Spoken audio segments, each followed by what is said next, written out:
Welcome back to my channel. Hai. Assalamualaikum teman-teman. Kembali lagi di channel YouTube Irma Nurhidayati Stories dengan cerbung yang berjudul Bukan Pelakor, karya Irma Nurhidayati. Jangan lupa bantu aku untuk terus mengembangkan channel ini dengan cara share, komen, like, subscribe, dan nyalakan tombol loncengnya untuk notifikasi ya. Terima kasih.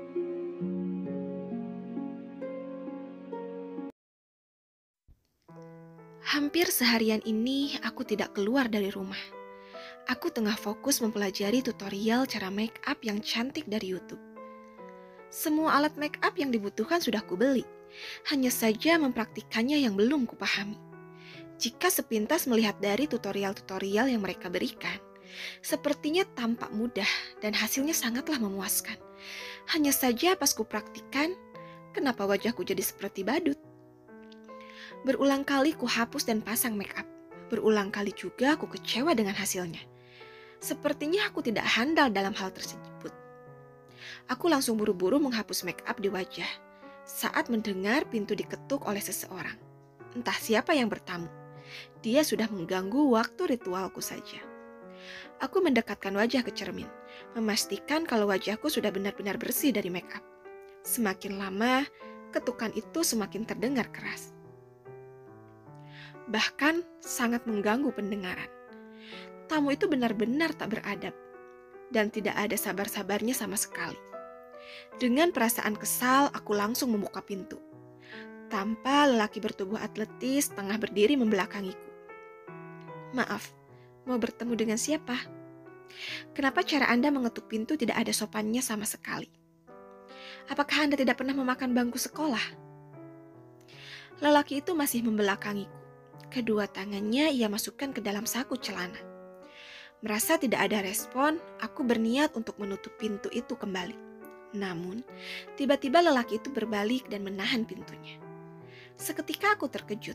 Pemandangan di depan mata cukup membuat jantungku hampir saja copot. Ternyata lelaki yang datang itu Mas Danis. Entah dari mana lelaki itu tahu alamat rumahku. Aku langsung berniat untuk kembali menutup pintu. Namun, tangan kekar Mas Danis langsung menahannya. Pintu terbuka. Mas Danis masuk, lalu menutup pintu dan langsung menguncinya. Rasa takut mulai menjalar ke seluruh tubuh. Apakah lelaki itu akan membunuhku karena aku berani kabur dari rumah? Apa yang akan kamu lakukan, Mas?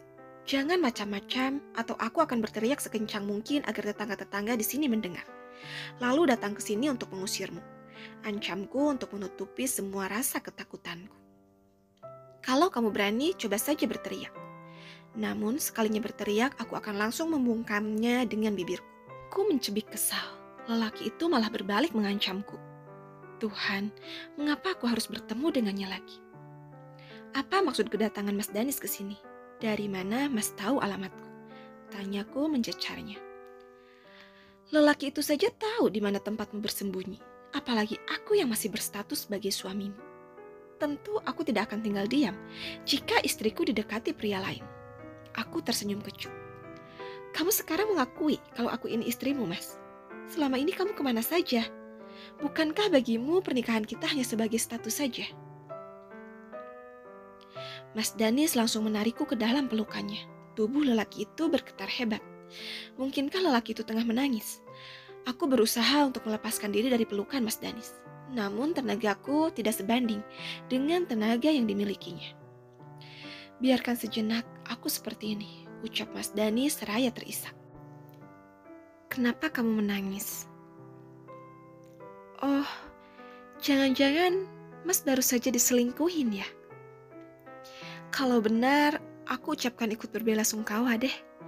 Menangislah sepuasnya, hanya saja bahuku tidak gratis ya Mas. Mas Danis mengetok kepalaku. Lelaki itu langsung mendaratkan kecupan singkat di keningku, lalu mendekap tubuhku kembali. Kenapa kamu tidak ada romantis-romantisnya sebagai seorang istri? Apakah kamu tidak merasakan perasaan yang sama denganku? Aku bisa merasakannya, Mas. Kamu sedang patah hati kan? Karena sebuah pengkhianatan. Ya, seperti itulah karma yang harus diterima oleh seorang pengkhianat sepertimu. Siapa pengkhianat? Selama ini aku tidak pernah mengkhianatimu. Setiap wanita yang jalan denganku, mereka dibayar untuk memanas-manasimu. Namun, sepertinya kamu tidak pernah merasa cemburu atas itu. Makanya aku putuskan untuk pergi dari rumah agar bisa mengenyahkan perasaan itu dari hatiku. Perasaan apa yang ingin kamu enyahkan, Mas? Berbicara terus terang saja, biar aku tidak dibuat ambigu oleh kata-katamu. Bodoh, ucapnya seraya mencitak pelan kepalaku.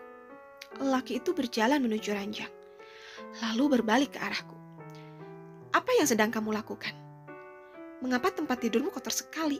Wanita jorok, ucapnya seraya membereskan alat-alat make up ke meja rias. Aku melongo tak percaya dengan apa yang tengah dilihat di depan mata. Benarkah dia Mas Danis? Mengapa sikap lelaki itu tak dingin seperti biasanya? Apa maumu sebenarnya, Mas? Tanyaku sendu. Dia mengabaikanku saat rasa itu mulai bersemi untuknya. Tetapi kini dia datang kembali saat ku tengah berusaha mengenyahkan semua rasa itu dari hati dan pikiranku. Tidak ada. Aku hanya ingin mempertahankan semuanya, itu saja. Untuk apa, Mas? Tidak seharusnya kita mempertahankan pernikahan ini. Apalagi dengan alasan Mbak Hana. Aku percaya Mbak Hana akan berbahagia di sana, sekalipun kita tak bersama lagi. Ayolah, Mas, berpikirlah secara jernih.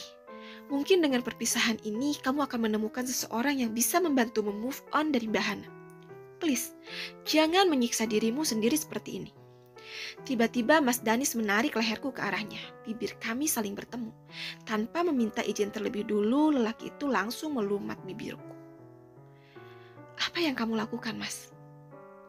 Mas Danis menakupkan kedua tangannya di rahangku. Tatap mataku. Aku mencoba mengikuti titahnya.